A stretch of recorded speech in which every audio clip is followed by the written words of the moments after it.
Bienvenidos. Después de terminar su periodo como presidente de la Federación Mundial de Bolsas, el más alto organismo en el mundo que agrupa las bolsas de valores, el doctor Juan Pablo Córdoba regresa de tiempo completo, nunca se fue, pero ahora completamente enfocado en la Bolsa de Valores de Colombia, en un año que acusa desde temprano movimientos fuertes que vienen desde los Estados Unidos, con la posesión de Trump, con movimientos en distintos lugares del planeta y además planteando una serie de reflexiones estructurales, rigurosas, profundas, meditadas, sobre ajustes indispensables para garantizar el equilibrio macroeconómico y la estabilidad económica de nuestro país. Por eso a mí me da mucho gusto saludar hoy a nuestro invitado, el doctor Juan Pablo Córdoba. Bienvenido, doctor Córdoba. Doctor Juan, muy buenas noches y muchas gracias. Un saludo a todos los televidentes. Le fue muy bien en la presidencia mundial de las bolsas, gran tarea. Pues eso de tener dos empleos siempre genera cargas adicionales, pero fue obviamente muy interesante y muy estimulante y pues para un país como Colombia, una bolsa chica, un país pues digamos chico en el mundo financiero, pues un privilegio haber estado en esa posición, sí, un gusto. Porque ahí están moviendo duro estas semanas. Todas. La de Nueva York, sí, la de Tokio, la de Londres. Sí, absolutamente. Que tienen su agitación. Dicen algunos, la llegada de Donald Trump hizo que subieran las acciones de algunas muy importantes, ellas los índices. ¿Eso será circunstancial, será permanente? ¿Para dónde van las bolsas del mundo? A ver, ¿qué ha pasado? Digamos, lo primero es que la situación económica global sigue estando muy frágil. Digamos, si bien se prevé que el crecimiento económico va a ser superior este año que el año anterior a nivel global, de todas maneras la situación es bastante frágil. Pues, digamos, la actividad económica en Estados Unidos va bien, pero pues no es tampoco nada del otro mundo. Pues Japón también tiene ahora crecimiento positivo, pero pues es menos del 1%. Europa sorprendió con una cifra de crecimiento positivo. Entonces, en general hay un buen sentimiento sobre la actividad económica global, pero todavía es muy frágil. En efecto, como usted dice, la elección del presidente Trump, de alguna manera muchos habían anticipado que sería la debacle si llegara a ganar Trump, y todo lo contrario. Los mercados reaccionaron muy favorablemente, en particular en Estados Unidos, pues porque lo que anticipan es que una política proteccionista en los Estados Unidos pues va a beneficiar a las empresas americanas que hacen negocios en Estados Unidos. Yo vi el día que ganó Trump, la noche de su triunfo, una enorme volatilidad que tuvo como dos hitos.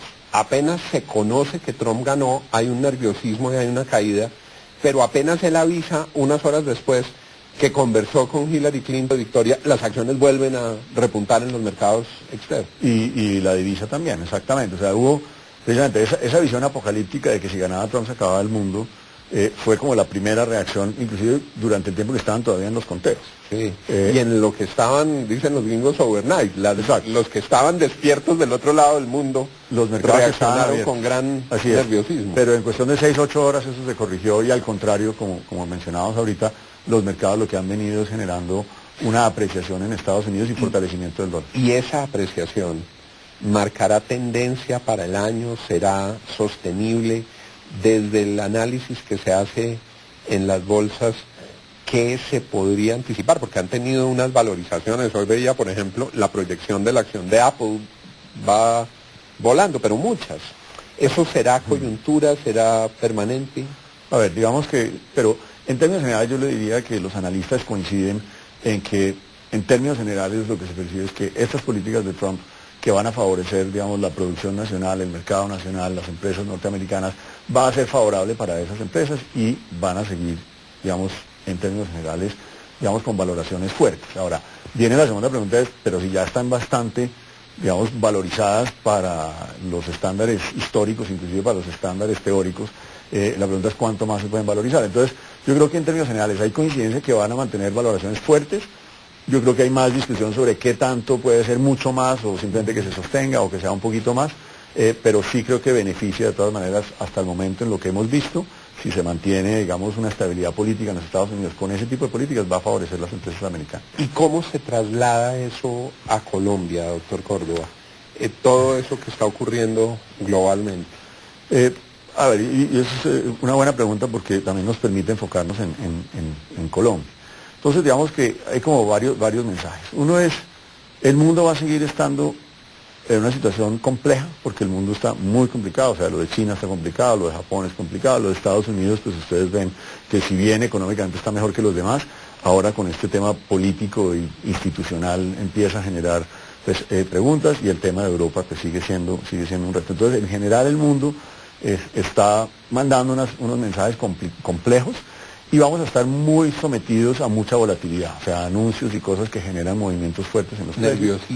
Nerviosismo, o sea, periodos de calma con periodos de altísimo nerviosismo que generan movimientos en las valoraciones. Eso va a ser el comportamiento no solo este año, sino posiblemente en los próximos años. ¿Y eso que ocurre en el mundo se traslada a Colombia también? Naturalmente porque los mercados están interconectados, y hay un canal, y es que pues básicamente los capitales o los precios que se dan a los activos pues se mueven de acuerdo a sus sentimientos, y las tasas de interés a las que se le ponen precio a los activos suben, pues todos los activos, no solo los de un país, sino de todos los países se ven afectados. Entonces, en términos relativos eso afecta inmediatamente a todos los mercados. Pero eso tampoco es nuevo.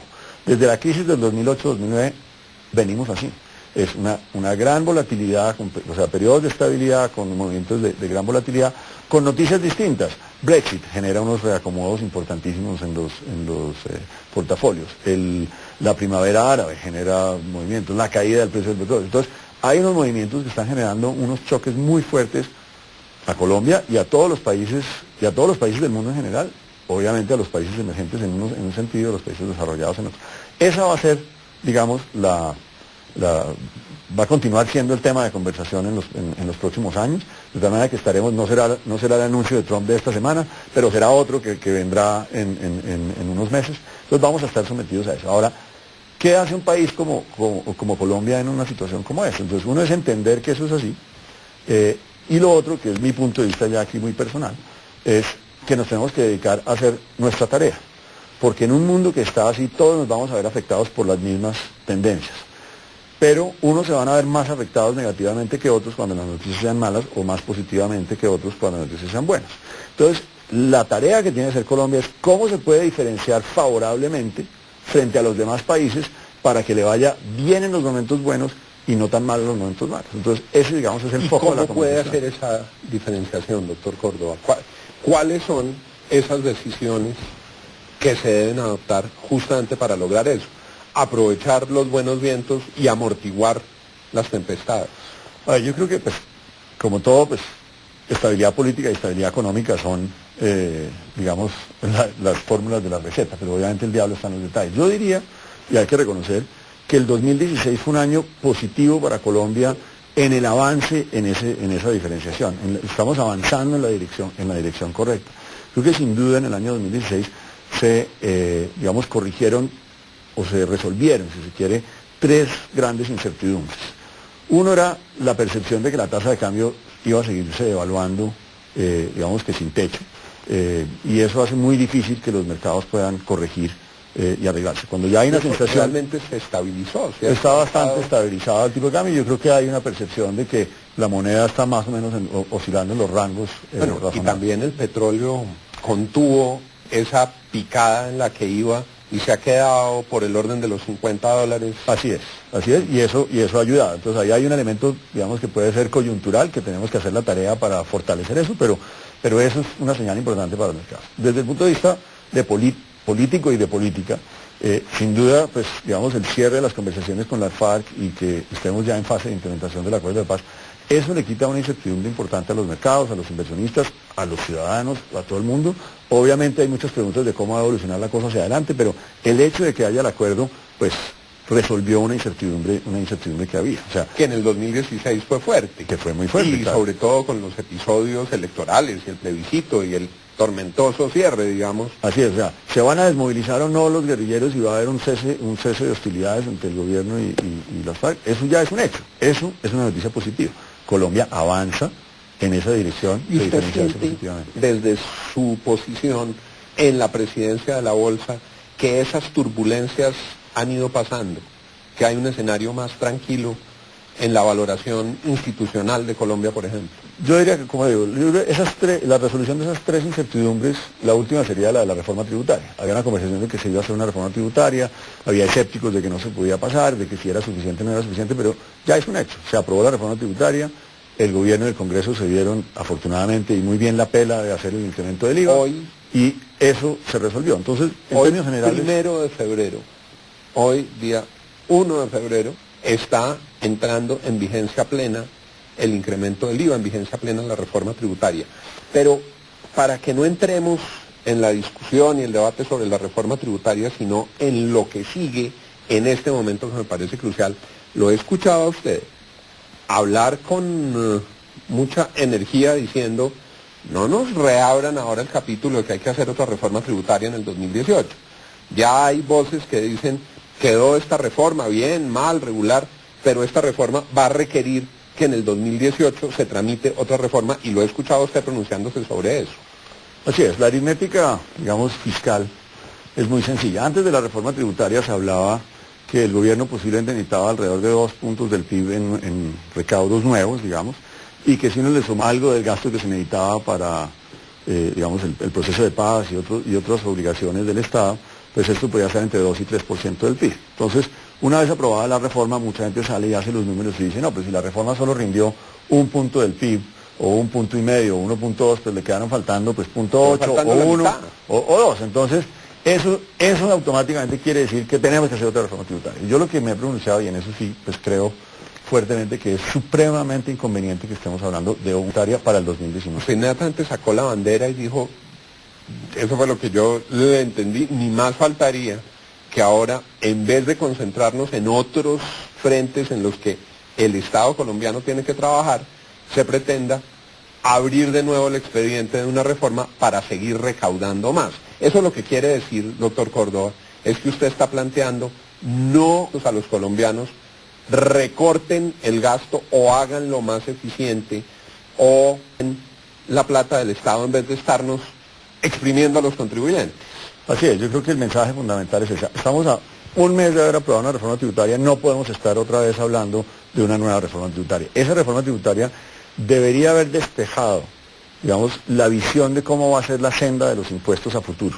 Es muy importante darle esa claridad a los inversionistas, o sea, inversionistas que hacen fábricas, que hacen empresas, que generan empleo, que hacen ensanches, necesitan saber cómo va a ser esa senda de impuestos a futuros para poder tomar decisiones de inversión. Si usted no le da una senda clara de cómo van a ser los impuestos, genera incertidumbre y por tanto menos inversión y menos gasto. Entonces es muy importante afianzar el resultado de esta reforma tributaria, que creo que en muchos frentes fue muy positiva. Claridad tributaria pide el doctor Juan Pablo Córdoba, presidente de la Bolsa, pero además yo le voy a pedir que en el siguiente segmento nos ocupemos de 3 frentes que él ha venido planteando. 3 frentes muy fuertes en el gasto y en la plata de los colombianos, en el destino de los recursos que pagan los colombianos, que pagamos los colombianos en impuestos. Me refiero a pensiones, subsidios y el sistema de focalización a través del CISBEN y corrupción. Le propongo que hablemos de esos 3 ejes después de estos mensajes. Ya regresamos.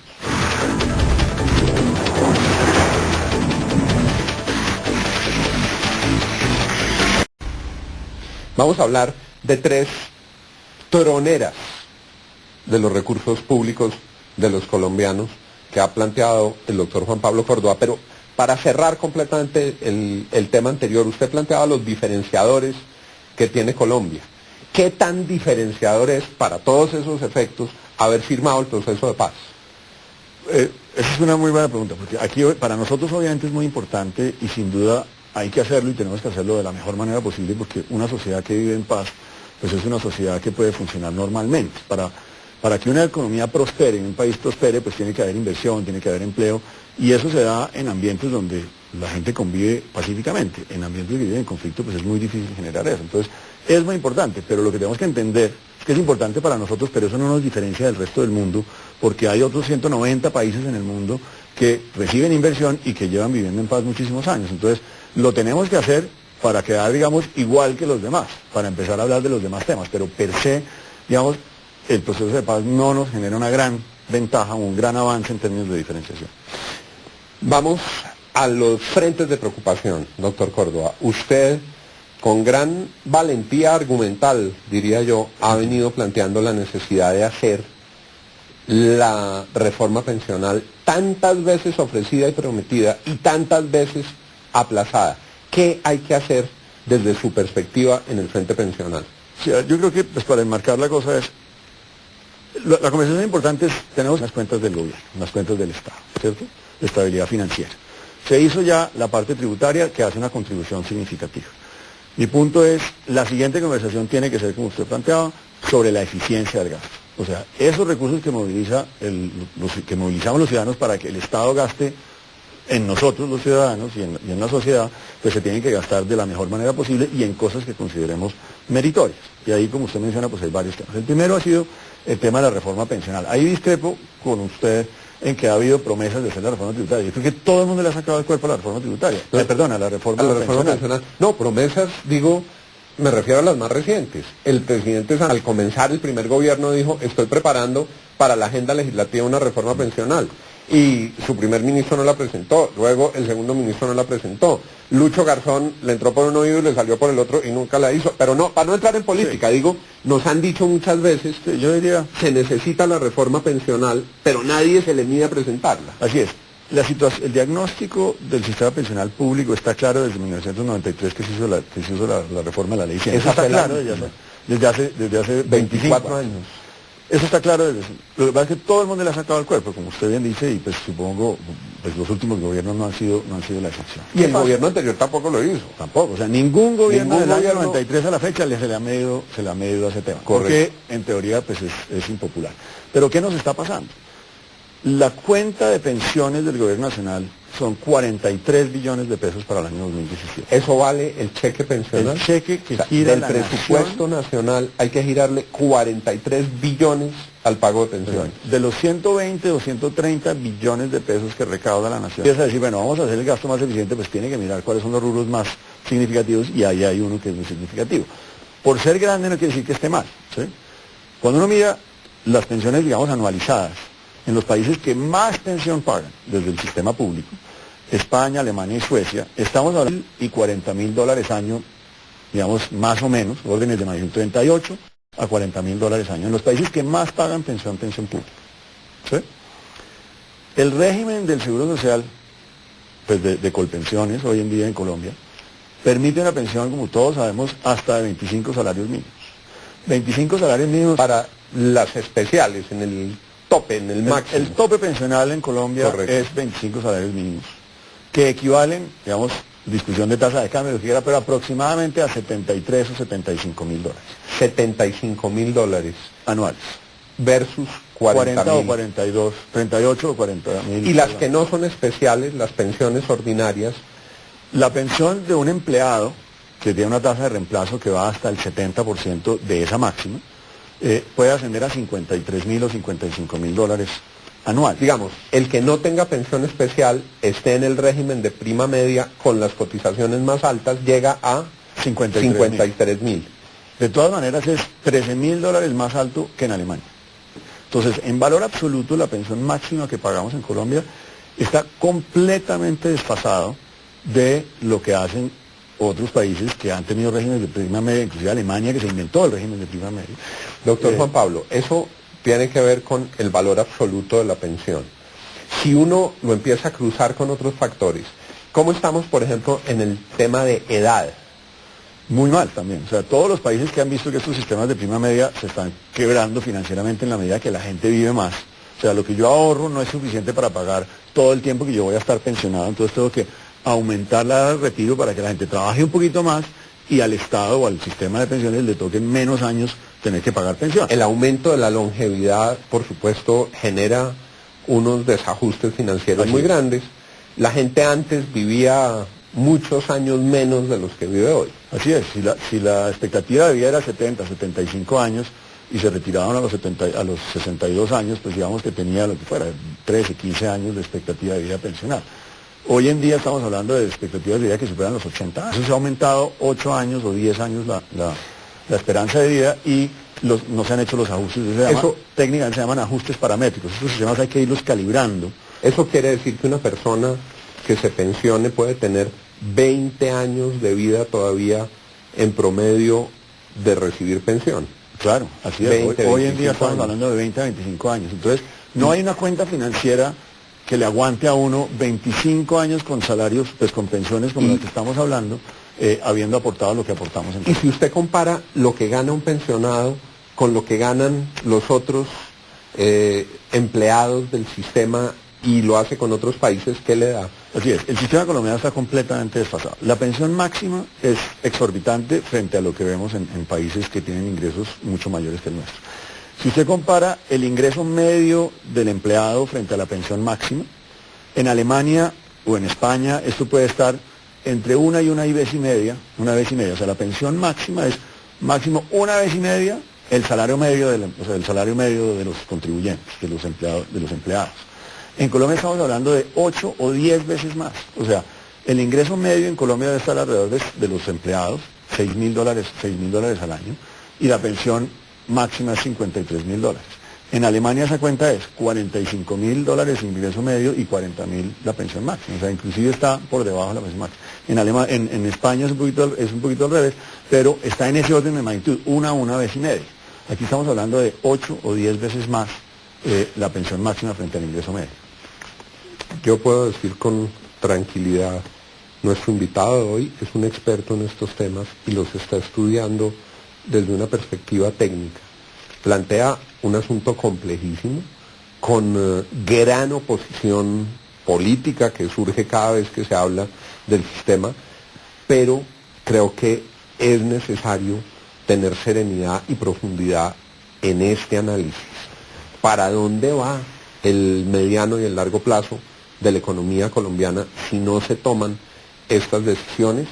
Habrá propuestas, fórmulas, debates, pero aquí hay unos números que son muy elocuentes para el planteamiento que hace el doctor Córdoba. En otra de las troneras, doctor Juan Pablo, pero el tema de subsidios.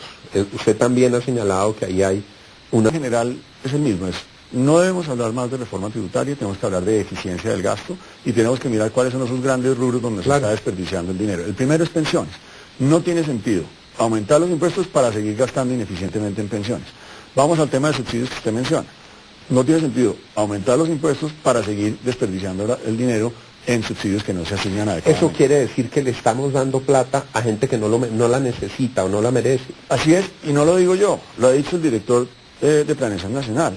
El doctor Gaviria ha venido haciendo un estudio en Planeación Nacional muy juicioso, donde están mirando todo el funcionamiento del CISBEN y los subsidios del CISBEN, y han encontrado que en efecto hay muchísimos problemas de personas que están en el CISBEN que no deberían estar en el los colados del CISBEN. Que además es corrupción, porque irse a meter a recibir subsidios sin necesitarlos. Es cobrar algo a lo que usted no debería tener derecho y que logró por el favor de alguien incursionarse o diciendo mentiras, digamos. Entonces el primero son los colados, digamos, que no deberían estar y que están. Pero también hay otro tipo de colados, si se quiere, y es algunos que de pronto podían estar en el CISBEN, pero en el CISBEN, digamos, nivel 3 y no nivel 1, y se caracterizan como nivel 3, entonces reciben un subsidio más grande. Entonces, en los dos elementos, pues hay una tarea que el Estado tiene que hacer, pero de la mano de los municipios, de las gobernaciones, o sea, todos tenemos que trabajar para que... el sistema en general está bien diseñado, porque hay unos subsidios a la demanda, unos subsidios focalizados, unos subsidios específicos. Y eso es correcto, que los dineros del Estado lleguen a los más desposeídos, a los más necesitados. Lo que está mal es que esa sea una bolsa inmensa de gente que no necesita. Pues primero la sensación de que eso es ilimitado, o sea, ¿cuándo se le ha puesto límite a eso? Pareciera que no tuviera límite, y yo creo que la primera pregunta que tenemos los ciudadanos es, oiga, ¿hasta cuándo esto? ¿Cierto? Los subsidios, hay unos subsidios que deberían ser transitorios y no permanentes, por ejemplo, generar condiciones de dependencia en ciertas familias no es bueno ni siquiera para esas familias. Pero más grave aún y más, digamos, molesto para el ciudadano que paga impuestos pero es que además le están dando plata a la gente que no se lo merece, o le están dando más plata a la gente que debería estar recibiendo un poco menos. Entonces, eso creo que hay que ponerle control. Son 17 billones de pesos que se pagan en esas transferencias. Vamos de 120 billones total, la mitad se va en pensiones y subsidios. Así es. Y lo último, bueno, es lo que tiene a Colombia en una indignación absoluta, es esta corrupción sistémica este horror de la robadera, doctor Córdoba, en los pueblos, en los departamentos, en los municipios grandes, en los medianos, en los chiquitos, en lo nacional. Eso es una tragedia, la tragedia de corrupción en Colombia y la indignación que produce. Así es, digamos que yo no quiero entrar en el debate político, porque esto no es un tema de, posturas políticas, y también creo que hay que ponerlo en sus dimensiones. Digamos que el país sin duda ha progresado, el país sin duda ha hecho inversiones positivas, inversiones buenas, y el país ahí va avanzando. Pero obviamente cuando hay estos escándalos de corrupción, pues le dejan a uno muchísima contrariedad, muchísima rabia y muchas dudas de cómo están haciendo las cosas. Entonces, la conversación es equivalente, no me pueden estar pidiendo a mí pagar más impuestos para que unos señores se la roben, o no me pueden estar pidiendo pagar más impuestos a mí si están asignando la plata, feriando la plata irresponsablemente en subsidios, o si están pagando unas pensiones que no deberían estar pagando porque no es justo que se paguen ese tipo de pensiones. El doctor Juan Pablo Córdoba lo ha dicho con claridad, esto no se trata de posturas políticas desde su perspectiva. Yo creo que estos tres asuntos van a ser asuntos medulares en el proceso que viene en Colombia. Tendremos que oír a todos aquellos que aspiren a gobernar a Colombia y a sus equipos de trabajo frente a sus planteamientos sobre régimen pensional, sobre manejo de subsidios y sobre guerra contra la corrupción. Ha resultado muy interesante, lo malo es que esto se va rapidito el tiempo, doctor Juan Pablo. No, pues siempre es un gusto estar aquí. Yo creo que ese mensaje es muy fuerte. No podemos seguir hablando de impuestos en este momento. Hay que darle claridad a las empresas para que generen inversión y generen empleo y crecimiento económico. Y la tarea ahora quedó de la mano de todos los que estamos interesados en que el país funcione mejor, de hacer mucho más eficiente el gasto y obviamente combatir la corrupción. Muchos éxitos en la bolsa. Muchísimas gracias. Que todo resulte muy bien y que vuelva pronto por aquí, doctor Juan Pablo. Muchas gracias, aquí estaremos. Y a ustedes, muchas gracias por habernos acompañado en nuestro programa de hoy. Aquí estaremos mañana en nuestro horario habitual a partir de las 10 en la otra cara de la moneda. Feliz noche para todos.